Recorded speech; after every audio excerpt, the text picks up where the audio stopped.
Irmãos, abra comigo em Filipenses, no capítulo 2. Filipenses, capítulo 2.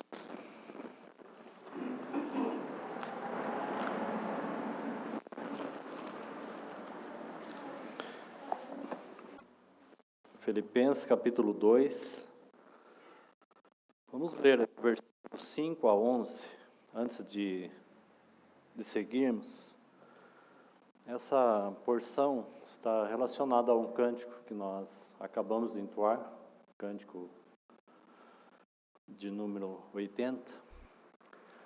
Eu gostaria de fazer uma reflexão com os irmãos, para que a gente possa refletir naquilo que cantamos e refletir também na palavra de Deus, já que esse cântico é a palavra de Deus. Então vamos ler do 5 até o 11. Tende em vós o mesmo sentimento que houve também em Cristo Jesus. Pois ele, subsistindo em forma de Deus, não usou de usurpação o ser igual a Deus. Antes, a si mesmo se esvaziou, assumindo a forma de servo, tornando-se em semelhança de homem e reconhecido em figura humana. A si mesmo se humilhou, tornando-se obediente até a morte e morte de cruz. Apenas um comentário até aqui. Essa porção de 5 a 11, ela não se encerra no versículo 8. Então, gostaria de chamar a atenção dos irmãos exatamente por causa disso. Mas ela segue, pelo menos aí numa divisão dentro do capítulo 2, né, que vai do 5 até o 11. Esse exemplo máximo de humilhação, talvez você tenha esse tema, mas eu acrescentaria no tema, já que todos os temas e divisões das nossas Bíblias não são inspirados. Foram colocados aí para nos ajudar nas divisões que temos. Em algumas Bíblias tem, outras não é? Mas a inspiração está relacionada somente à palavra de Deus. Mas eu acrescentaria um exemplo máximo de humilhação, porém, um exemplo máximo de exaltação. Essas duas coisas. No verso 8, no verso 9, segue assim: pelo que também Deus o exaltou sobre maneira. Então está aí o exemplo máximo de exaltação. E lhe deu o nome que está acima de todo o nome. Essa é a suprema exaltação. Para que ao nome de Jesus se dobre todo o joelho nos céus, na terra e debaixo da terra. E toda língua confesse que Jesus Cristo é o Senhor, para a glória de Deus Pai. Graças ao Senhor nós somos estes, que já dobramos os nossos joelhos e confessamos a Ele como Senhor e Rei soberano.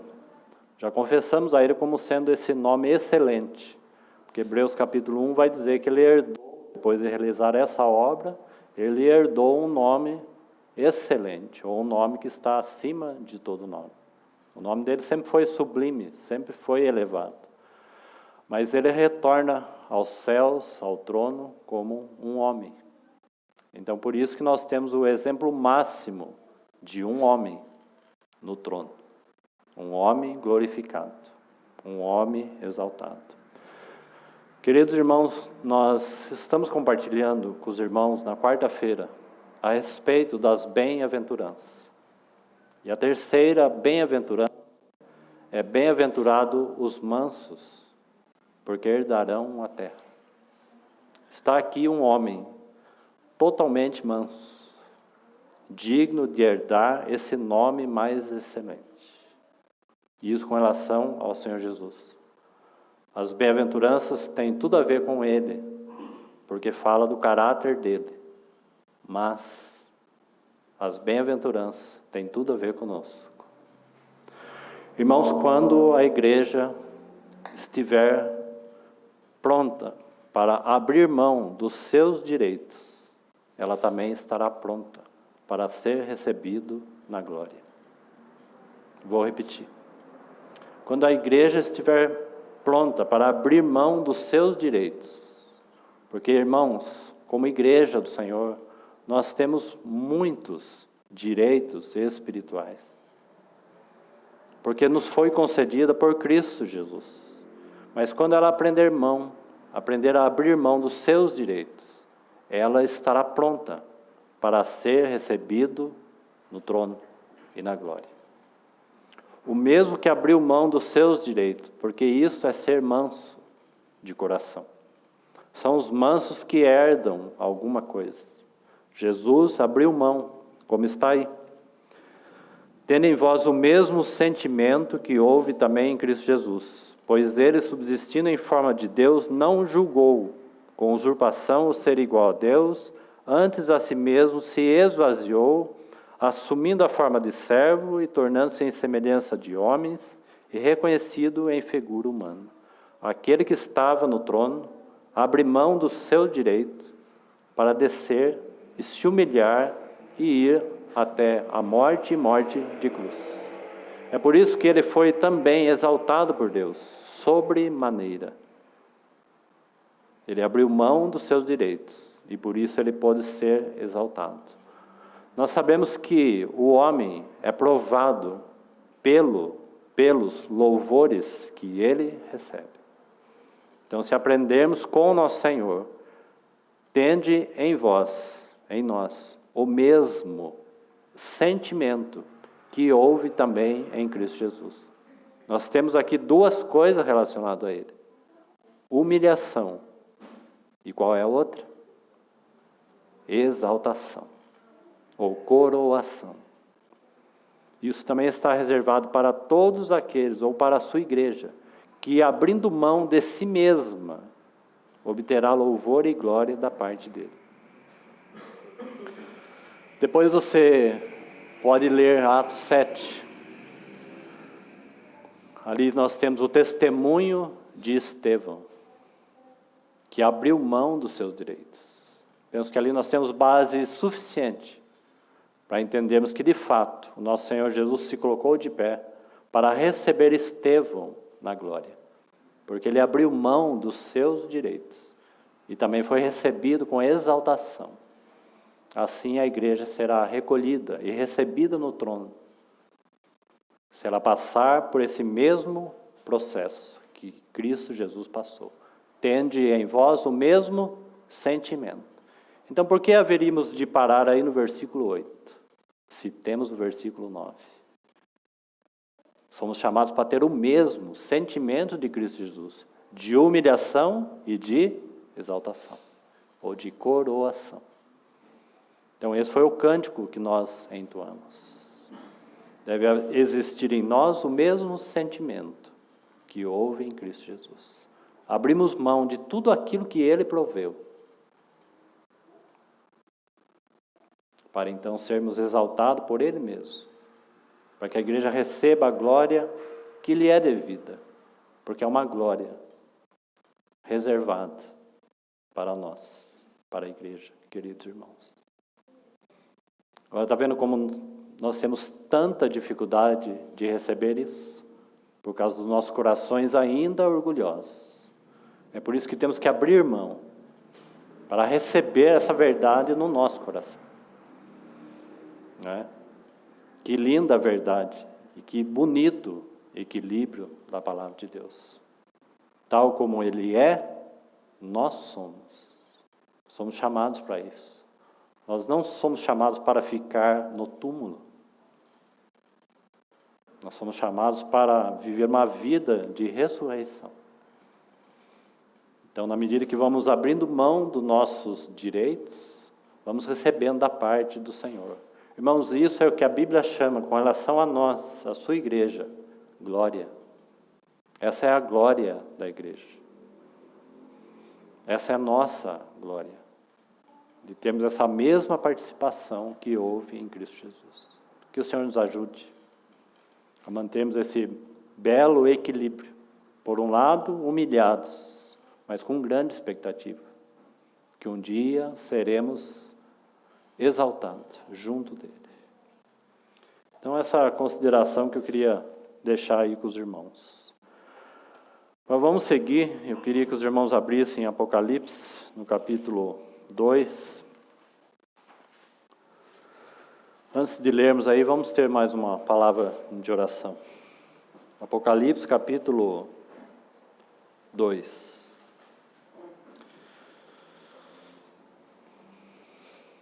Pai, obrigado pela Tua palavra, obrigado pelo Teu Espírito. Entregamos nas Tuas mãos a Tua palavra. Nos colocamos ao Senhor em dependência de Ti mesmo, para que o Senhor revele algo aos nossos corações. Te pedimos ao Senhor, por amor do Teu próprio nome.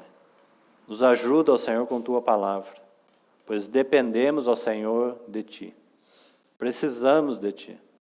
Abra nossos ouvidos.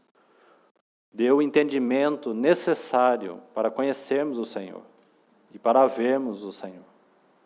Nós te pedimos que assim o Senhor cuide desse tempo e fale mais uma vez aos nossos corações. Entregamos a palavra em Teu nome. E é em Teu nome que nós oramos. Amém.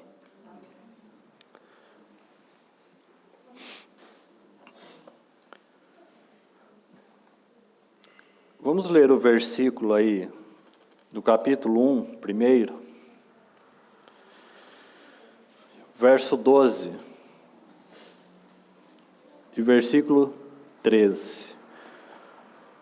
Nós não vamos meditar sobre isso. Eu estou tomando aqui essa porção porque penso que aqui nós temos o melhor sentido e significado do que é um candeeiro, que já foi mencionado lá no livro de Êxodo. Então é por esse motivo que nós vamos ler aqui rapidamente, porque aqui está de maneira explicada e também o sentido espiritual do que é um candeeiro, encontrado lá dentro do tabernáculo, que Moisés e os filhos de Israel deveriam edificar para a glória de Deus e para a presença de Deus. Então, fizemos uma rápida comparação, e quero falar um pouco sobre isso para seguirmos, da distinção do bezerro de ouro e do candeeiro, ou candelabro de ouro. Não é? Então, apenas vamos considerar os versículos aqui, pedindo ao próprio Espírito Santo que já explique para nós o significado do candeeiro. E ele tem pelo menos aqui 2 sentidos, penso que eles são importantes, para compreendermos então a diferença do que é ser um candeeiro, ou do que é um candeeiro trabalhado e edificado, e um bezerro de ouro. Não é? Então, verso 12 está assim: voltei-me para ver quem falava comigo, porque é a visão de João aí no livro de Apocalipse. Voltado vi 7 candeeiros de ouro. Então está aí a palavra. Na visão de João, ele ouviu uma voz, ele voltou, olhou para trás para ver quem falava com ele, e quando ele se volta para ver quem falava com ele tem essa visão. Então, em primeiro lugar, a visão que ele tem é de um candeeiro. E depois ele tem uma descrição aí que é do sumo sacerdote, pelas vestimentas e os trajes. E esse sumo sacerdote aqui fala da própria pessoa do Senhor Jesus, da sua humanidade. Ele é o verdadeiro sumo sacerdote, né, que entrou além do véu, no Santo dos Santos. Ele entrou primeiro, por causa do sacrifício que ele realizou. Então a palavra candeeiro está aí. Então nessa visão de João, quando ele se volta, verso 12, voltei-me para ver quem falava comigo, e voltado vi 7 candeeiros de ouro. E no meio dos candeeiros, um semelhante a filho do homem, com vestes talares, cingido à altura do peito, com uma cinta de ouro. Então essa é uma descrição do sumo sacerdote. Você vai encontrar essas figuras lá no Antigo Testamento. Mas eu quero deixar apenas o significado, então, desses candeeiros. São 7 candeeiros que João vê em primeiro lugar. E dentre esses candeeiros, no meio desses candeeiros, há um semelhante a Filho do Homem. A ideia é que o próprio Senhor Jesus é aquele que anda entre esses candeeiros.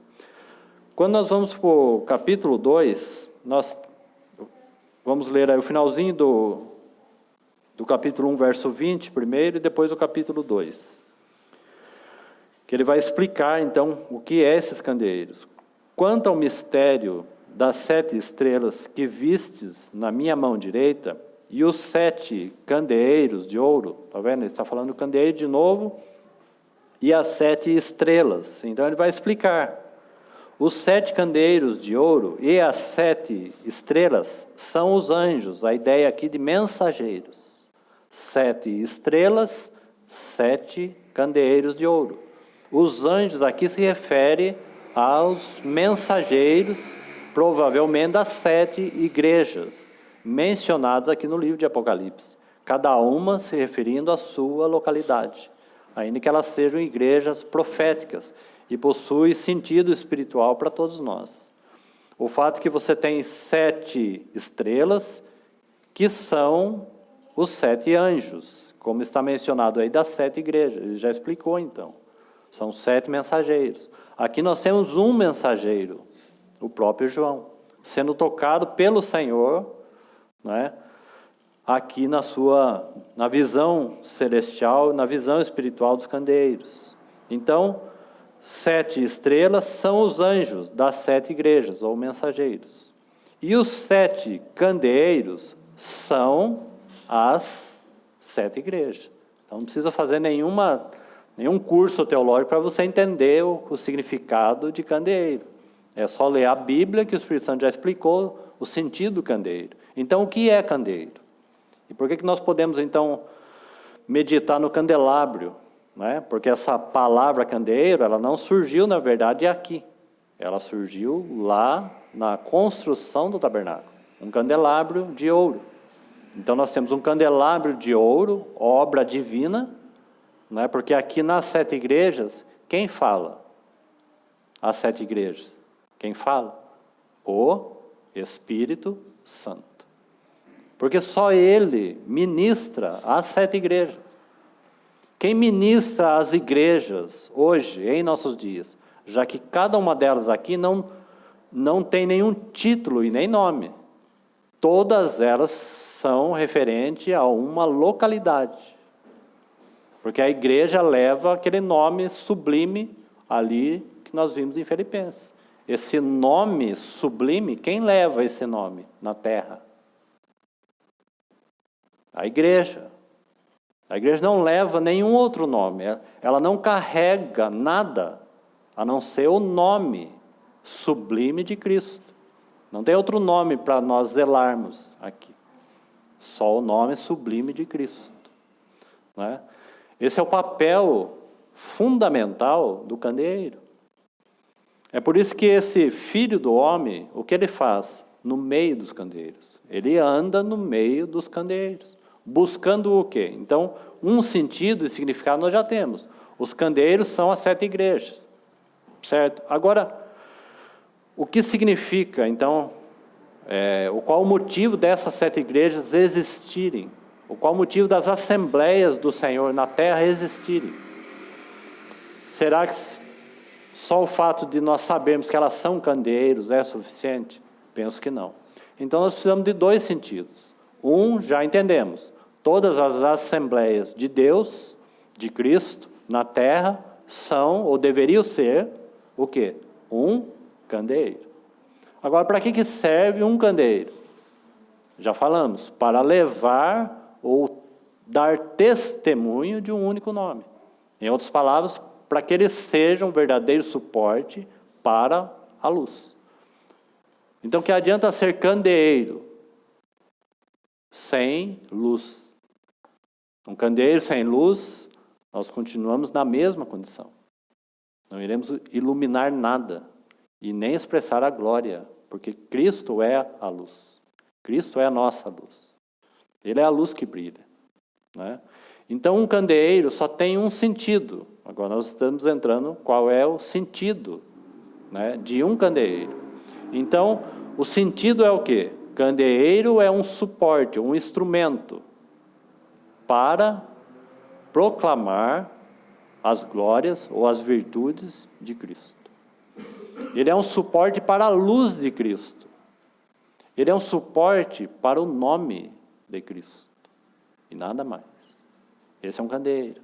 Em outras palavras, o candeeiro é, ou deveria ser, um testemunho de Cristo.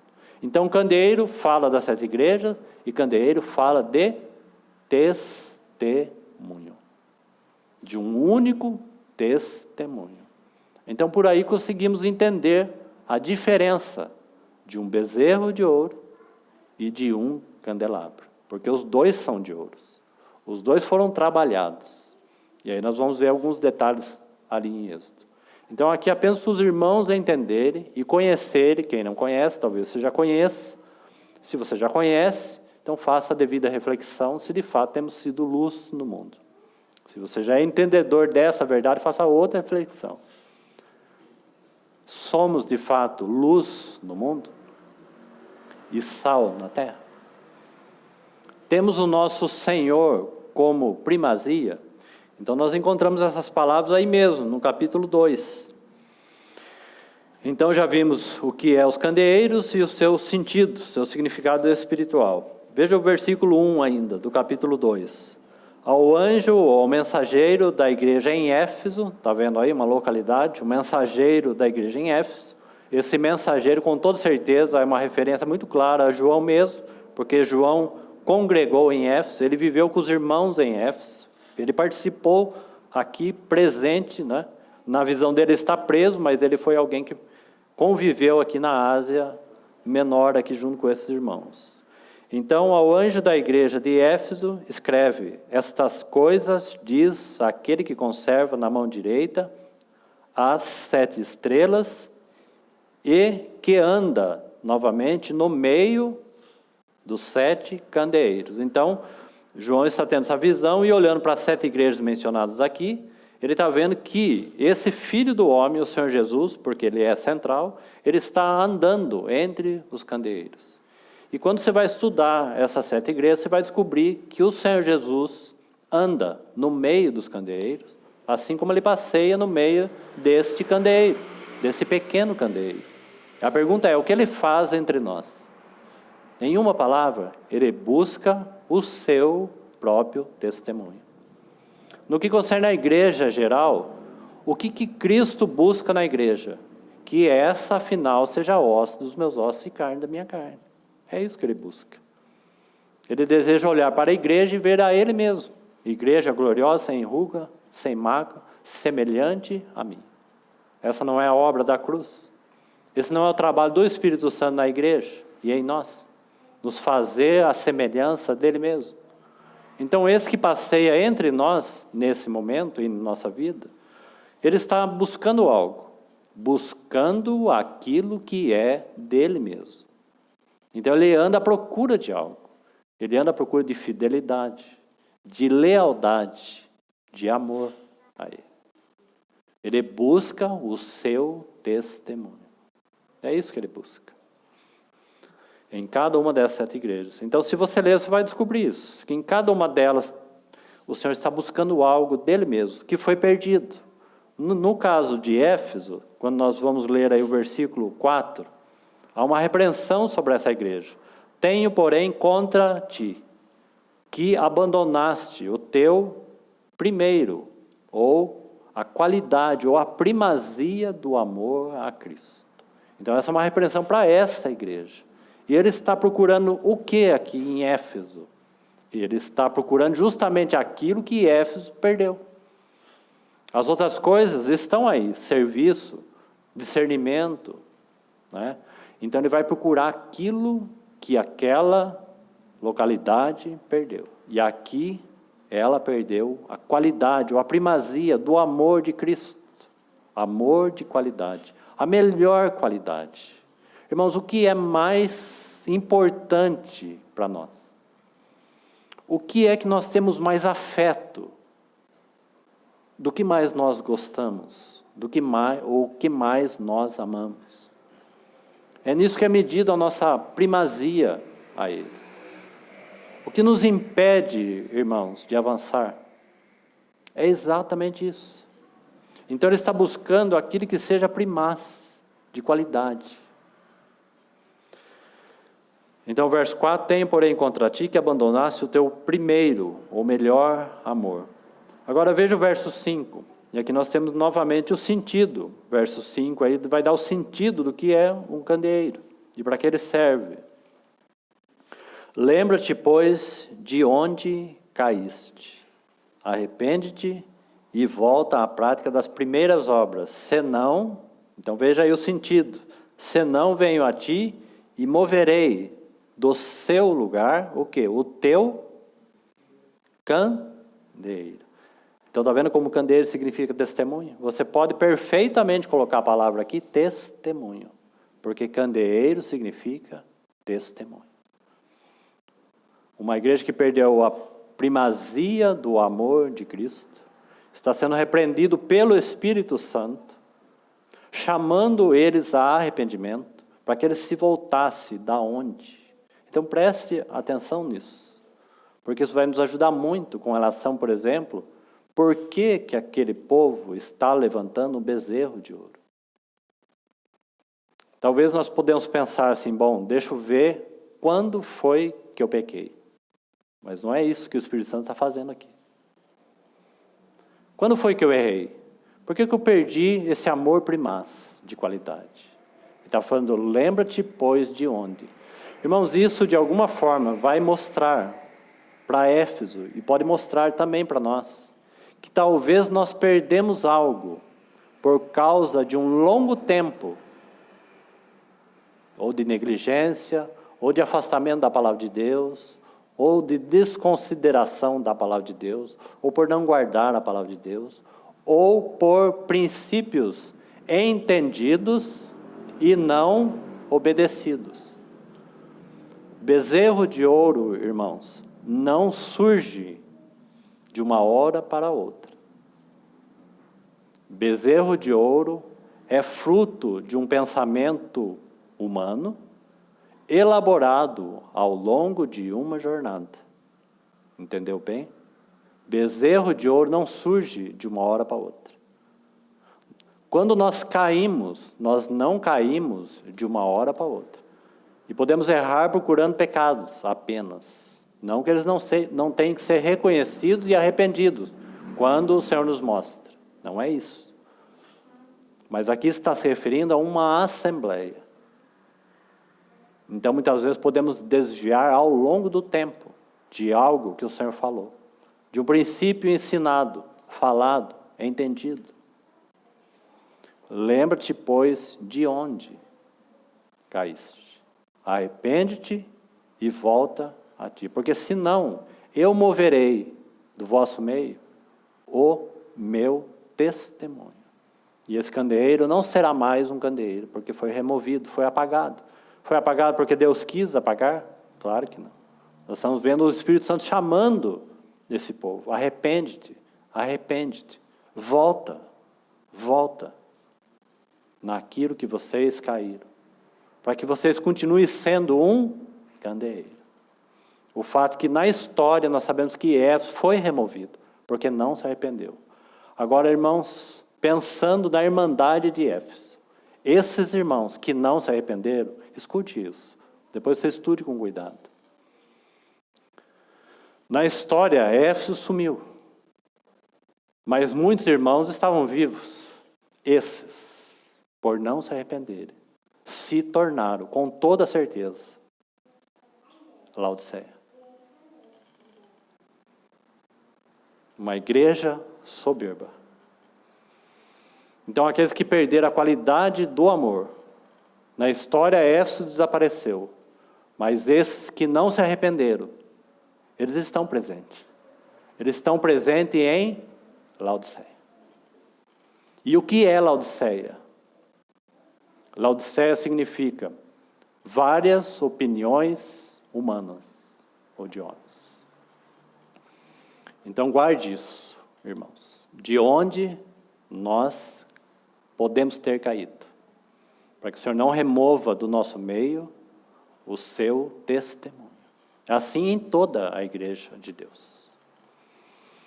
Então, aqui está o sentido do candelabro, né? Uma grande diferença do bezerro de ouro. Porque nós já falamos para os irmãos que o bezerro de ouro fala do quê? Fala de um ambiente misto. Você sabe o que é bezerro de ouro? Bezerro de ouro é Laodiceia. Estão entendendo? Bezerro de ouro fala dessa vida, ainda que o termo não é o melhor termo, religiosa, mas fala dessa vida misturada. Isso representa bezerro de ouro. Isso representa Laodiceia. Estamos ricos, estamos abastados, não precisamos de nada. É assim que os filhos de Israel estavam se sentindo. Nós não precisamos de Moisés. Se ele não vem, então que ele fique lá. Vamos levantar esse bezerro de ouro e vamos fazer dele os nossos deuses. Que vão nos levar para onde? Para onde sempre eles quiserem estar. No Egito, no mundo. Então, Laodiceia fala desta vida aí mista, ou misturada com o mundo. Opiniões de homens. Então, o que nós temos dentro de Laodiceia? O que nós temos na edificação e no levante daquele bezerro de ouro? Nós temos ali várias ou diversas crenças. Isso é Laodiceia. Sabe o que isso significa? Eu tenho uma opinião sobre Deus, o outro tem uma opinião sobre Deus, opiniões sobre. Laodiceia significa opiniões de homens. É uma igreja sem governo, sem nenhum tipo de cabeça, sem nenhuma autoridade. Opiniões de homens em nossos dias. Representa muito bem, queridos irmãos, o bezerro de ouro presente nos nossos dias. Talvez você possa estar pensando que a idolatria se refere a uma coisa, um objeto que você ama. Pode ser também, ou um apego a uma pessoa. Mas em nossos dias, queridos irmãos, temos que atentar para isso. Façamos então desse bezerro nossos deuses, muitos deuses, segundo cada um lhe apraz, para que cada um adore conforme quiser. Bezerro de ouro representa isso. Então eu creio em Deus assim, outro crê em Cristo assim, outro pensa sobre o Espírito Santo dessa maneira, outro entende a palavra de um jeito, outro entende de outro jeito, cada um faz como bem quer. Isso significa, isso chama bezerro de ouro em nossos dias. Outra palavra para isso é ecumenismo. Ecumenismo é o mesmo sentido da idolatria e do bezerro de ouro, onde une todas as crenças. Irmãos, o cristianismo não tem crenças. Ele tem um único Deus, e um único Cristo, e um único Espírito Santo, e uma única igreja cristã. É inaceitável, na verdade, dentro do povo de Deus, crenças. E é os dias que nós estamos vivendo como igreja. Aonde que isso surge? Em uma mutualidade insana, sem nenhum tipo de governo do Espírito Santo, que zela e preserva um único nome santo, que é exatamente isso que o Espírito Santo está fazendo com essas 7 igrejas, defendendo e zelando por um único nome, um só corpo, uma só fé, um só batismo. A mutualidade em nossos dias, no meio da cristandade, tem sido algo diabólico, usado pelo diabo e não por Deus, porque o povo de Deus tem se perdido no que concerne ao governo de Cristo e ao governo do Espírito Santo. Toda mutualidade sem governo é ruína. Toda mutualidade sem governo é bezerro de ouro. Essa é a porta de entrada, irmãos, para diversos pensamentos de homens que entram em uma assembleia, em qualquer outro lugar, muitas vezes sem pedir licença, por causa desta mutualidade. A mutualidade, ela é saudável? A mutualidade, ela só é saudável quando ela é mantida debaixo de um único governo, o governo do Espírito Santo. Mutualidade existe, talvez os irmãos já leram o que foi escrito no grupo. Mutualidade existe por causa da nossa diversidade, a qual Deus fez assim, todos nós diferentes. Mutualidade sem unidade, sem governo, é ruína. Isso seria uma assembleia, isso seria a igreja, sem os seus muros, que é a meditação que o nosso irmão está trazendo. Compreendemos isso, irmãos? Isso tem um nome em nossos dias. Coloque nome para você ter percepção e entendimento. Isso chama bezerro de ouro. E esse bezerro de ouro, que são os nossos deuses no plural, um bezerro, mas são o quê? Representam os nossos deuses, não é assim que é descrito? Um único bezerro levantado que representa os nossos deuses. Então façamos então esse bezerro, esses são nossos deuses, porque foram eles que tiraram da terra do Egito. E eles vão então nos conduzir segundo o nosso bom prazer. Então vamos festejar e comer e beber, porque agora cada um tem a sua crença. Cada um faz do Deus o que bem quer, pensa de um Deus o que bem quer. Pensa da palavra conforme seu bem querer. E se une, e se dão as mãos, isso é bezerro de ouro. Então, Umbanda se une com o evangélico se une com o católico se une com o espírita, e por aí vai. E eles estão felizes, vamos comer e beber e festejar, porque agora nós estamos dando a mão em prol do amor. Que amor é este? Isto entrou por causa de uma mutualidade insana no corpo de Cristo, que não tem nada a ver com a igreja de Cristo. Nós somos um povo que possui sim um único governo central, e esse governo é o governo de Deus, através do Espírito Santo. Ele tem uma mensagem para dar, ele tem uma palavra para ensinar. Ele não tem opiniões de homens para nos fornecer. Lembra que nós consideramos na outra reunião, 1000 anos se passaram, do período de Êxodo até Neemias. E Neemias precisa se arrepender junto com o povo. Qual é o arrependimento dos seus pecadinhos? Lembra-te, pois, da onde caíste. E é ali que Neemias vai se arrepender junto com o povo. Aonde que eles caíram? Não guardaram a suprema palavra de Deus. É aí que eles caíram. Não eram seus pecadinhos. Então eles se arrependeram para que a restauração começasse dos muros. Então que possamos, com a ajuda do Senhor, ver quão sério é esse assunto. Porque é isso que vai preservar, queridos irmãos, qualquer comunhão dos santos em nossos dias.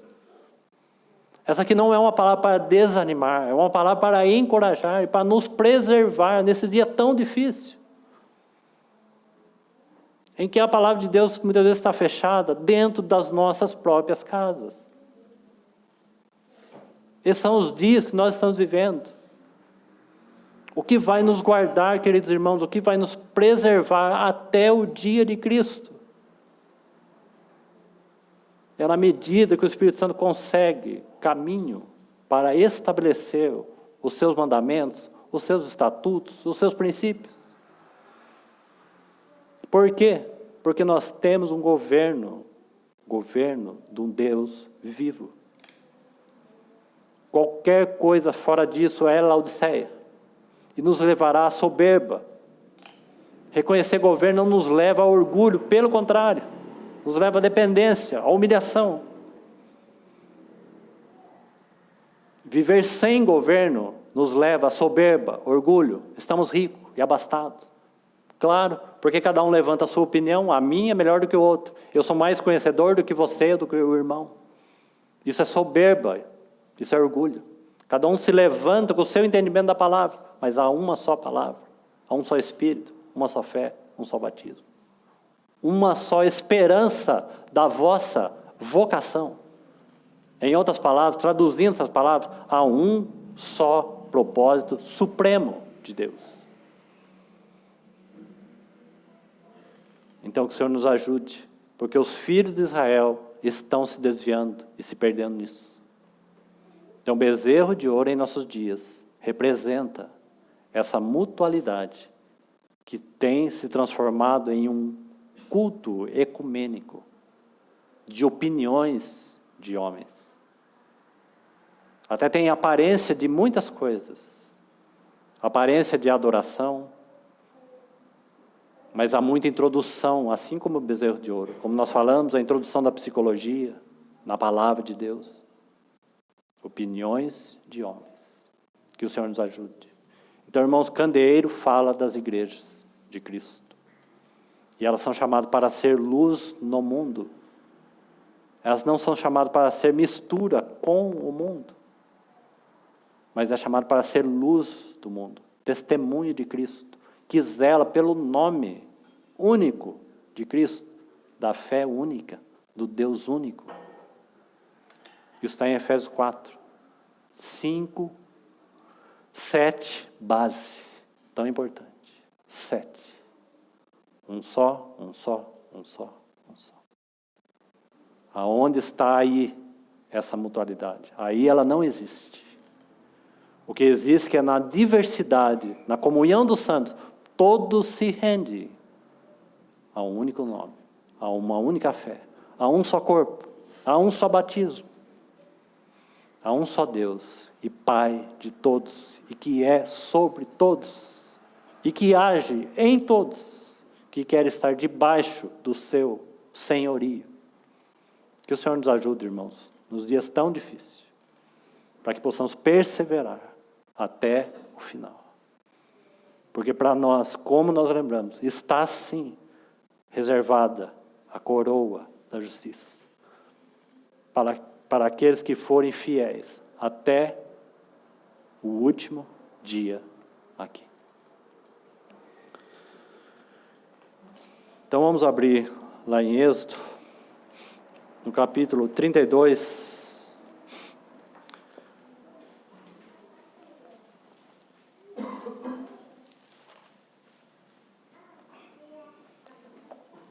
Êxodo capítulo 32. Vamos ler novamente aí algumas coisas que nós já lemos. O versículo 4.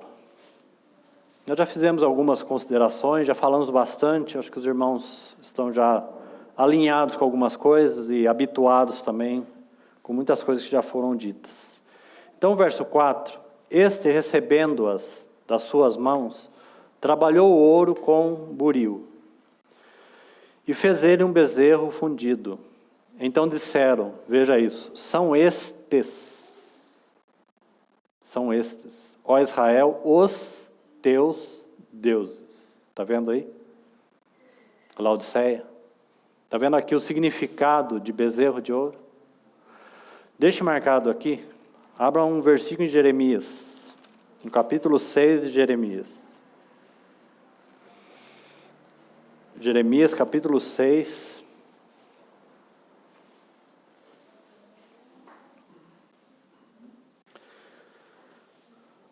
Vamos ler alguns versículos.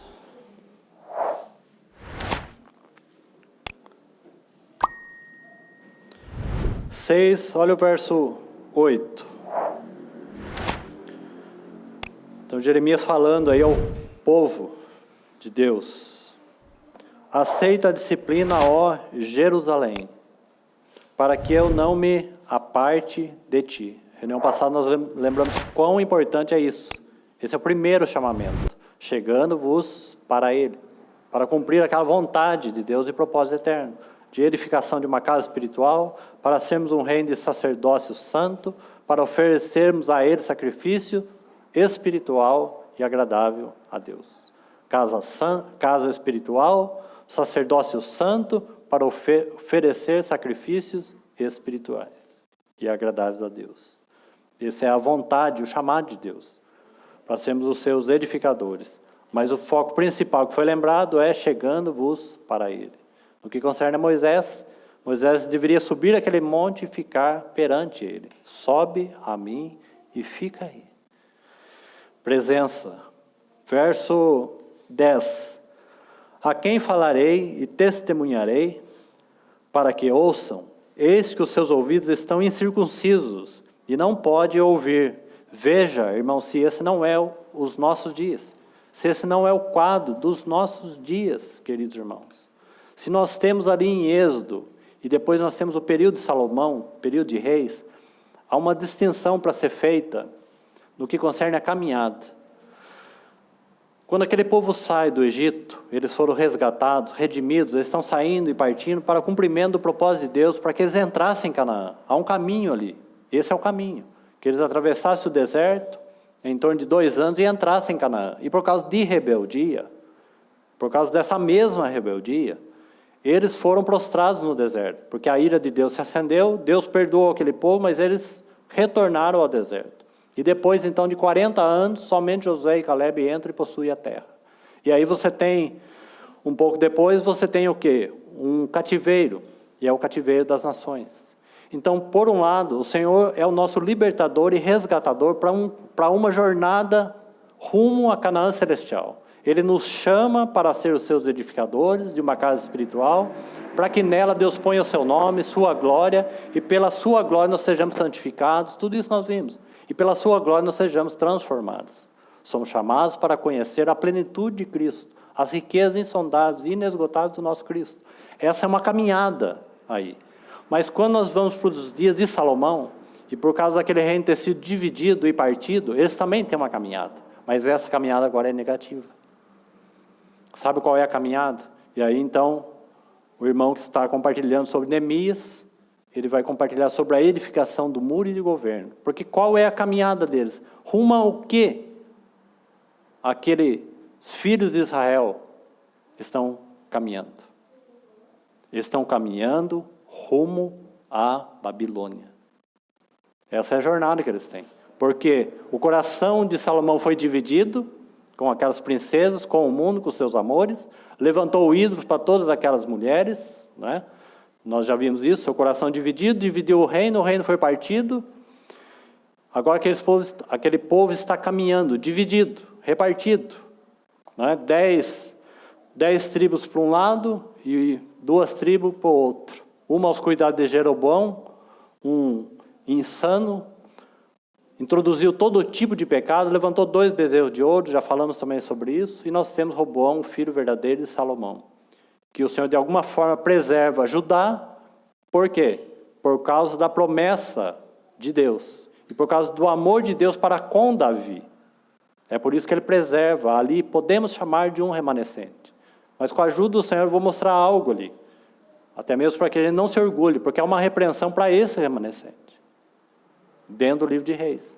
O que eu quero dizer é que o caminho deles agora, um caminho negativo, eles vão caminhando, quando você vai lendo o livro de Reis, rumo a quê?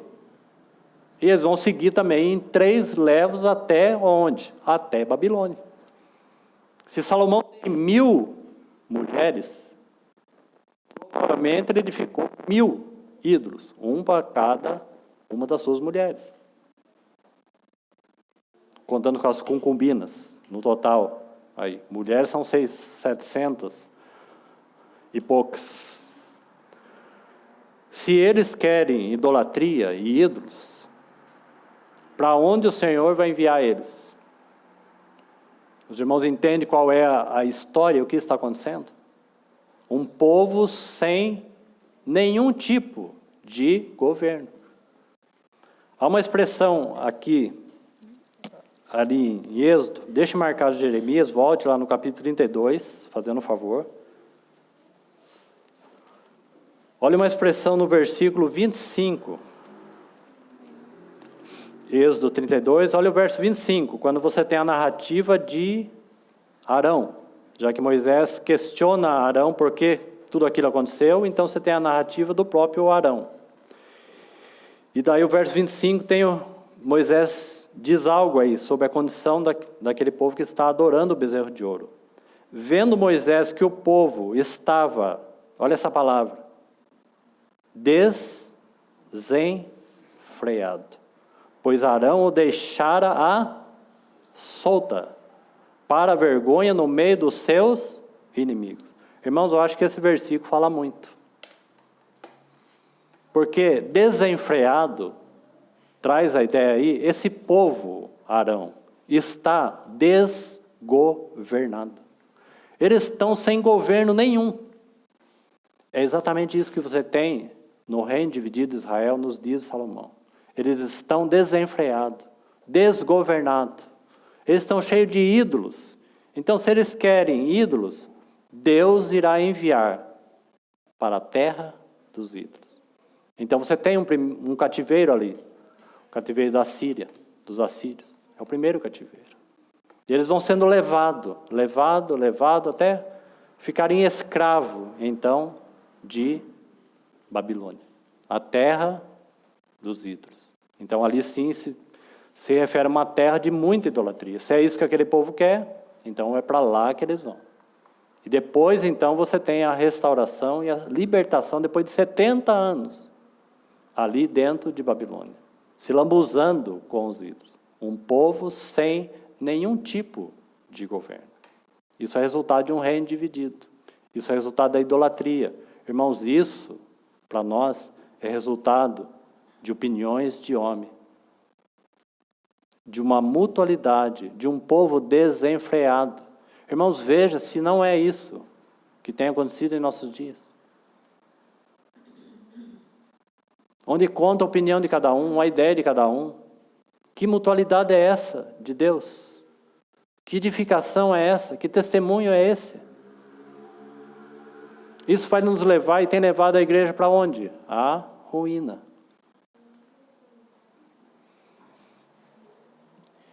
Então aí em Jeremias 6, nós temos essas expressões aí. No versículo 10 ainda. Então a quem falarei e testemunharei para que ouçam? Eis que os seus ouvidos estão incircuncisos e não pode ouvir. Eis que a palavra do Senhor é para eles coisa vergonhosa. Não gostam dela. Por quê? Porque, irmãos, o que o povo, chamado povo de Deus, gosta? Hoje, em nossos dias. Uma boa psicologia, talvez. Algo que eleva os nossos prazeres. Não é? Talvez falar sobre a cruz de Cristo esteja totalmente fora de cogitação. Sobre o caminho da cruz, nem pensar. Sobre deixar as nossas vontades. Abrir mão dos nossos direitos, queridos irmãos. Mas esse é o caminho para o trono, a glória. E o outro é caminho para a Babilônia e ruína. Um é caminho para testemunho, o outro é caminho de blasfemaria. Não gosto dela. Verso 13. Porque desde o menor deles até o maior, cada um se dá a ganância. E tanto o profeta como o sacerdote usam de falsidade. Você vai ver que nos dias de Jeroboão, o que Jeroboão faz? Você sabe da onde que ele levanta sacerdote? Ele levanta sacerdote do meio do povo, para agradar o povo. Então, vamos pegar aí alguém que sirva para sacerdote, para agradar o povo. Para ele falar o que o povo quer ouvir. Deus não faz assim. Quando você vê em Êxodo, Deus falando para Moisés que ele seria um reino de sacerdócio, uma nação santa, um reino de sacerdócio, no mesmo Êxodo 19, você vai ver que ao mesmo tempo ele está separando Moisés e Arão e consagrando ao serviço. Não é interessante? Você fala, bom, nação santa, reino de sacerdote, então todos reinem como quiser. Mas Deus está separando Moisés e Arão para o serviço sacerdotal. Dentro dessa diversidade da casa de Deus. Sim, somos todos sacerdócio santo para oferecer um único sacrifício ao Deus santo. Mas o Senhor sim consagra os seus servos. Apóstolos, profetas, evangelistas, pastores e mestres. No meio da diversidade de Deus. Para a edificação da casa de Deus. Mas todos têm o mesmo chamamento. Não tem? Ser um sacerdócio real. Né? Então, desde o maior deles até o menor, desde o menor até o maior, cada um se dá a ganância e tanto o profeta como o sacerdote usam de falsidade. Curo superficialmente a ferida do meu povo, dizendo paz, paz, quando não há paz. Então eles festejam. Veja isso, escute isso, irmãos, porque talvez você já até viu. Sabe o que eles festejam com isso? Esse paz, paz. Eles festejam a união insana de diversas crenças malignas. Porque o que nós temos visto é isso. Agora sim, encontramos uma paz. Porque uniu. Agora não tem guerra entre candomblé e evangélico. Os irmãos estão entendendo? Isso está acontecendo diante dos nossos olhos. Porque tem um povo chamado cristão que está sem governo. Desenfreado. E o que acontece? Para a vergonha do povo de Deus, por quê? Por causa dos inimigos. Então o mundo zomba desta união que diz ser boa e que agora eles encontraram paz. Quem zomba? Os nossos inimigos. E o diabo zomba desse tipo de paz. E ele sempre pelejará para promover esse ambiente hostil, insano. Me perdoe, irmãos, as palavras. Porque não há outro nome para isso. Quando nós reduzimos um só Deus, um só Cristo, a crenças, segundo o seu gosto, e festejam em plena luz do dia, dizendo que agora sim encontramos um caminho de união, enquanto a Bíblia deixa muito claro que há um só Deus. Me permita a repetição. Uma só fé, um só batismo, uma só vocação, um só corpo. Isso está em nossos dias. Que o Senhor restaure os nossos corações, porque há um povo desenfreado em nossos dias. Curo superficialmente a ferida do meu povo, dizendo paz, paz, quando não há paz. Verso 16. Assim diz o Senhor, ponde-vos à margem do caminho e vede, e perguntai pelas veredas antigas, qual é o bom caminho? Está vendo que ele está falando de um retorno? Olhe, pense, examine, e veja aonde vocês caíram, e retorne para o bom caminho. Pelas veredas antigas, qual é o bom caminho? Andai por ele, e achareis descanso para as vossas almas. Mas eles dizem, não andaremos. Muitas vezes, irmãos, esse não andaremos é os nossos corações diante de princípios que o Senhor falou ao nosso coração. E diante deles, agora é para nós. E diante deles nós falamos assim, não, Senhor, não cumpriremos. Porque demandará muitas vezes algum tipo de perda. Então damos essa resposta. Não, Senhor, não andaremos. Verso 17. Também pus atalaia sobre vós, né, aqueles trombeteiros aí. Um outro detalhe, nosso tempo já se acabou e nós vamos ficar por aqui mesmo. Um outro detalhe tão interessante para os nossos dias. Esses atalaias. Os atalaias são pouco reconhecidos. Né? Nós gostamos mais de ver na palavra de Deus mesmo quem foram os grandes profetas, né? Ou aqueles que ministravam a palavra com mais intensidade. Irmãos, entendo que a igreja enfrenta hoje uma dificuldade aqui. Porque os atalaias não são reconhecidos, mesmo na esfera do reino aqui de Jerusalém, não são pessoas reconhecidas, eles são trombeteiros. Você sabe qual é o significado de trombeta na nova aliança? Voz profética.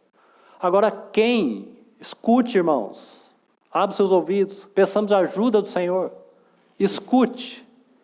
Se nós fizéssemos uma pergunta, quem são os profetas de hoje? Talvez nós pensaríamos somente naqueles que estão em eminência. Porque nós temos dificuldade de ver quem são os atalaias dos nossos tempos. Trombeteiros do Espírito Santo, talvez trazendo uma voz necessária.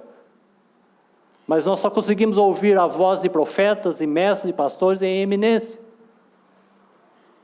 Não que isso seja um problema e que esteja errado. Mas quem são em nossos dias os atalaias, os quais o Espírito Santo está soprando sua voz, soando as suas trombetas? Mas nós só queremos ouvir profetas eminentes e mestres eloquentes.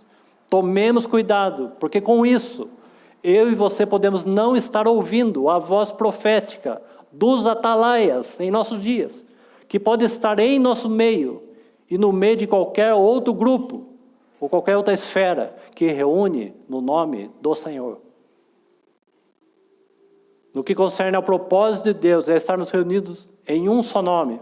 Passam-se mais de 40 para 50 anos. E prestemos atenção, será que o Espírito Santo não está fazendo algum movimento com os seus atalaias? Com profetas que não são reconhecidos e abafados muitas vezes até por certo conhecimento que reina já depois de 40, 50 anos, abafando a voz do Senhor em nossos dias. E a igreja não consegue entender o dia que ela está vivendo. Dias, irmãos, que nós não conseguimos ouvir quando Deus fala do seu juízo. Quando Deus muitas vezes tem que julgar um indivíduo, ou julgar uma assembleia, ou o mundo, ou uma nação, nós não suportamos. E o Senhor está chamando a atenção para isso, porque a consumação do século será isso. Manifestação de amor, de glória, de poder, de domínio e de juízo. Porque, irmãos, quando há coração endurecido, que não muda, Deus não tem mais nada para fazer, não por causa de Deus e nem por causa do homem.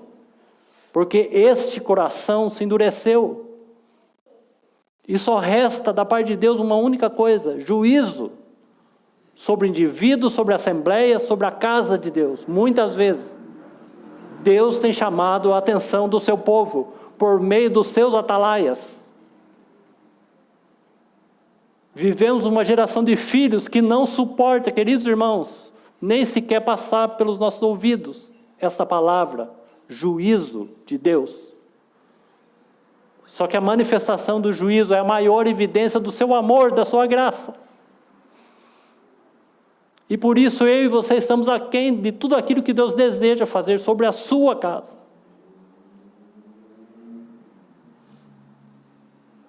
Que o Senhor nos ajude, queridos irmãos, que ajude a igreja, ajude as suas assembleias, estabeleça o seu governo, os muros. Porque é assim que o Senhor voltará, queridos irmãos. Ele conta com a sua amada igreja para reinar sobre essa terra com grande força, poder e domínio. Mas se ela está apaixonada pelos ídolos, ouvindo opiniões de homens, nunca ela cumprirá aquilo que Deus está gritando com sua voz profética. E esses são os seus atalaias, trombeteiros que soam a voz do Espírito Santo. É o Espírito Santo que diz às igrejas os dias que nós estamos vivendo. Irmãos, nós estamos encharcados de amor humano entre nós. Deus não edifica a sua casa com amor humano, porque a casa dele é celestial e é espiritual. Quando nós entendemos isso, queridos irmãos, nós teremos a maior demonstração de amor da face da terra.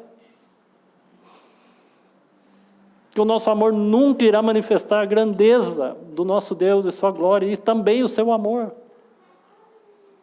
Aonde que nós queremos chegar achando que o nosso amor poderá demonstrar o amor sublime de Cristo?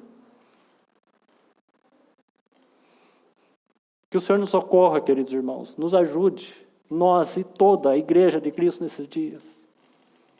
E possamos fazer essa pergunta: onde estão os atalaias? E eu creio, queridos irmãos, que os atalaias estão por aí, no meio do povo de Deus, como voz profética. Mas eles não são reconhecidos como não era aqui. São poucos reconhecidos. Mas são trombeteiros. Vamos concluir. Estai atento ao som da trombeta. Por isso que está aí. Também pus atalaias sobre vós, dizendo: estai atentos ao som da trombeta. Mas eles dizem: não escutaremos. Portanto, ouvi, ó nações, e informa-te, ó congregação, do que se fará entre eles. Ouve, novamente, ouve, tu, ó terra, eis que eu trarei mal sobre este povo. Agora veja qual é o mal. Então veja que não tem maldade nenhuma no coração de Deus. O que existe aqui é um povo de dura serviço, corrompido, como aqueles que estavam oferecendo sacrifício ao bezerro de ouro. Corromperam todas as leis espirituais de Deus. Para nós, princípios. E eles se tornaram um povo de dura serviço. Você une essas duas palavras em Êxodo 32, você tem: eles passaram a dar coices nos princípios da palavra de Deus. Por isso que eles se corromperam. Eles dão coices nas leis espirituais de Deus. Isso é dura serviço. Então, eis que eu trarei o mal sobre esse povo, o próprio fruto dos seus, falamos tanto da mente, porque é daqui que nasce a construção do bezerro de ouro. Fruto dos seus pensamentos. Não tem nada a ver com a mente de Deus e de Cristo. É fruto dos seus próprios pensamentos, das suas próprias opiniões. A sua é boa, a dele também é. Vamos sentar, comer e beber, porque está tudo certo. A sua crença mais a dele, vamos nos unir, todas as crenças são boas. Cada um pensa sobre o Deus como quiser, e por aí vai. Vamos sentar, comer, beber e se divertir. Estamos todos juntos. Somos todos irmãos.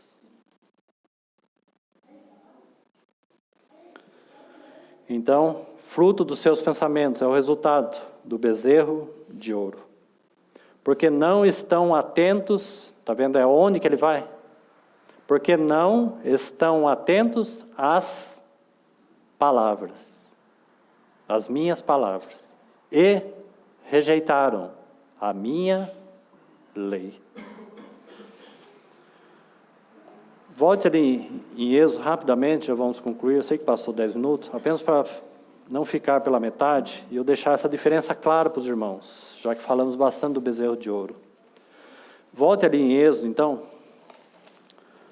Agora no capítulo 31, deixa eu mostrar isso rapidamente para os irmãos. Sobre a diferença do candelabro, como que ele foi construído e edificado. E veja a diferença do que é opiniões de homens e o que é edificar o candeeiro ou candelabro de ouro. Olha o capítulo 31, versículo, a partir do verso 1. Então aqui está aqueles cooperadores e edificadores ou construtores do tabernáculo de Deus e de tudo que estava ali, inclusive o candelabro. Então veja, irmãos, a diferença. Bezerro de ouro, fruto dos nossos próprios pensamentos, das nossas próprias opiniões, que culmina nas nossas próprias vontades, é claro. Agora veja, disse mais o Senhor a Moisés: eis que chamei pelo nome Bezalel, filho de Uri, filho de Ur, da tribo de Judá. Agora veja como são os construtores, os edificadores do tabernáculo, da casa de Deus, do material. Veja, eu enchi, aqui está a, não são as, é a diferença. Então como que podemos edificar um candeeiro? Como podemos ser testemunho na casa de Deus? Porque o candeeiro também foi trabalhado, a golpe de martelo, mas ele também é um ouro trabalhado, até que tivesse aquela forma de candelabro ou de candeeiro. Então, como que ele foi edificado? Então está assim: eu o enchi do Espírito de Deus. Então veja de onde vem os recursos, de onde vem as habilidades. Aí está assim, de Deus, de habilidade, claro, daí você vai associar, habilidade de Deus. O que mais? De inteligência, de conhecimento em todo artifício, para elaborar desenhos, trabalhar em ouro, em prata, em bronze, para lapidação de pedras de engaste, para entalho de madeira, para toda sorte de lavores.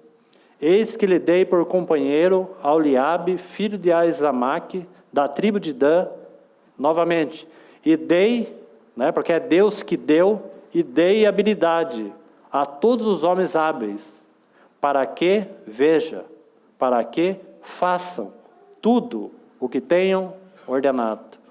No capítulo 35, e finalizando, a mesma expressão, mas com um acréscimo de algo que eu julgo ser importante. Aliás, capítulo 36, o versículo 1. Essa mesma narrativa começa aí a partir do verso 31 do capítulo 35, certo? Capítulo 35, verso 31, você tem praticamente a mesma narrativa de Êxodo 31.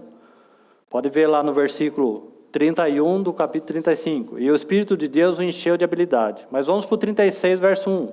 Assim trabalharam Bezalel e Aholiabe, e todo homem hábil, a quem o Senhor, novamente, a quem o Senhor dera habilidade, inteligência, para saberem, olha que palavra importante, para saberem, porque eles não são desenfreados, eles estão debaixo de um governo, eles sabem o que fazem, eles sabem qual é o caminho de Deus, qual é a vontade de Deus para a edificação, eles conhecem a mente de Deus.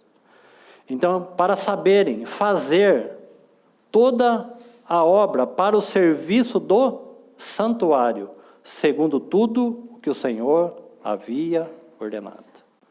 E por aqui nós concluímos. Viu a diferença do candelabro e do bezerro de ouro?